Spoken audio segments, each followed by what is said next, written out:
Yesterday flying in, I had a couple of hours that I didn't know where you guys were. They were on the bus somewhere in the city, so I was able to go over to Truman's Library. And in Truman's Library, they had the rug for the original Oval Office. And on there, right there, e pluribus unum, many becoming one. And boy, what multiculturalism and diversity has done to that, split us apart. We are balkanized. We are so distanced from each other because of policies of people like McCaskill, that people like me by the time, and there are not that many years between us, that by the time my generation came, my parents were reading, I'm okay, you're okay. I got caught in that liberal lie. And next thing I know, at a very young age, I'm in criminal activity and drug activity and sexual activity. I know firsthand about these so-called safe, legal, rare abortion clinics that they want to protect all the way through 9 months to the 9th hour. You know, they want to talk about Todd being pro-life. No, let's talk about just how pro-death you are. Right. No, it wasn't until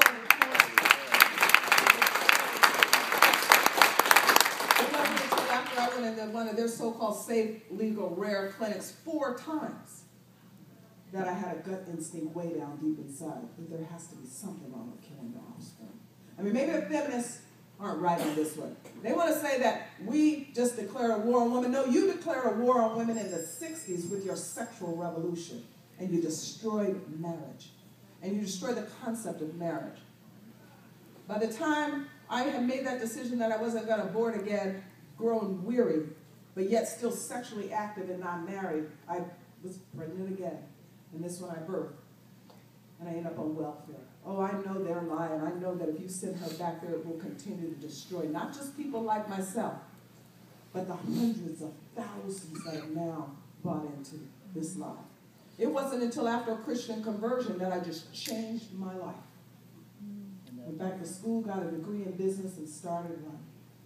And after the 1992 Los Angeles riots destroyed my business, I began to focus more heavily on social policy and social activism. That's how I ended up in Washington, D.C. I still live in California.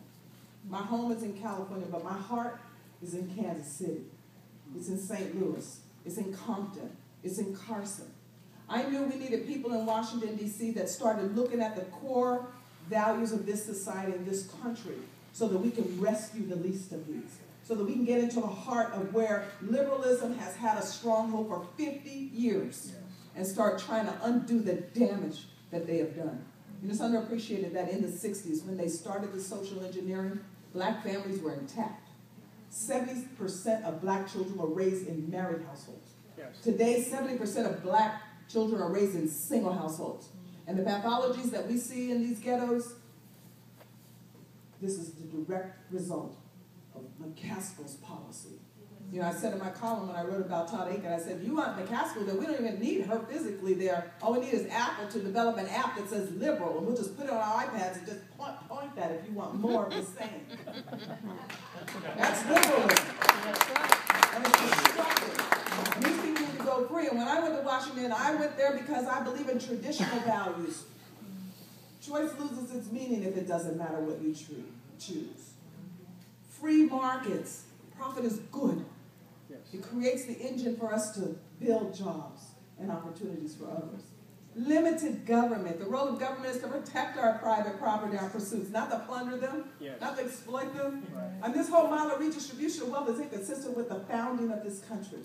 Freedom and personal responsibility. And it's certainly a violation of the 10th commandment. Don't covet. Socialism is rooted in covetousness. Somebody has something somebody else doesn't have, so we go hire politicians to take it from them. So now they violate the 8th commandment because that's theft. The IRS is not writing letters saying, how would you like to benevolently give to this poverty program so people like Star Parker can destroy her life?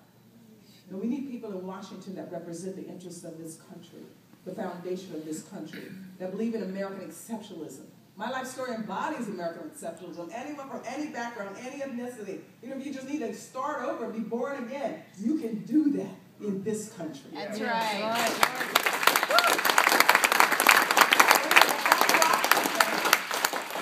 Start this new movement and organization. Of course, I'm looking for like-minded people that I can work with. We can't lobby because I'm 501c3 and the government has kind of forced us into this little box. Well, we can persuade.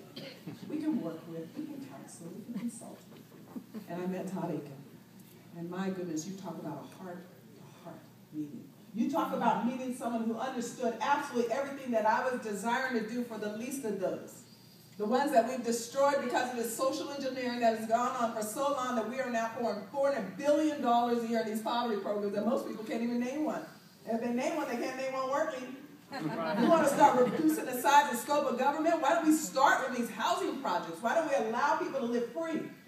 Why don't we start by letting money follow children to the school their parent wants instead of trapping them in these cesspools?